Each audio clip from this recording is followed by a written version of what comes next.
Tell us about old Hansford. Was most of the people in the county there, or about half of them, weren't they? Yeah, about half the people lived at Old Hansford. It was just a small trading center. However, we did have two banks then. Not much money in either bank. And we had about two mercantile stores, general stores, P.M. Mays and Company, and John L. Hayes and Company. Had an abstract office, and Mr. Barkley had the abstract office. Pal Lyon worked for him. Pal was a young man then. Had Mr. Collard in the real estate business, and Mr. Townsend was in the real estate business. Andrews had a hardware. Doc Hale had a grocery store. Carl Wells had a ladies' store. Sid Clark had a barber shop and the courthouse, and that was about it. Well, you have a marvelous memory to remember all of those names and who they what they did in the business world.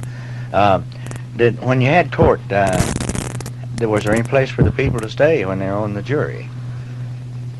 Really, outside, yeah, there was a hotel here.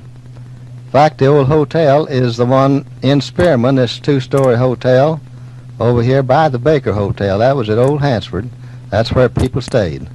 I remember when I was a youngster in those years, in the teens and in the early 20s, the court house was in La Force, Texas, for Gray County, and there was a big hotel. We thought it was big, at least, about like the one here, there. But they tried to arrange to have all of their court in the summertime, at least where when the weather was warm, and the farmers would take quilts and blankets and cooking facilities and camp out and be on the jury there.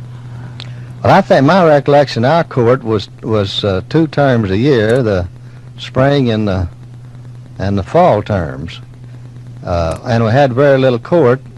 Very seldom ever used a jury even. You didn't have very much crime percentage-wise like we have now, did we? No, there was no crime in those days. I remember one time a school superintendent was sued by a patron, and that was about the biggest incident we had in court for many years. I bet, but I don't think we had that experience.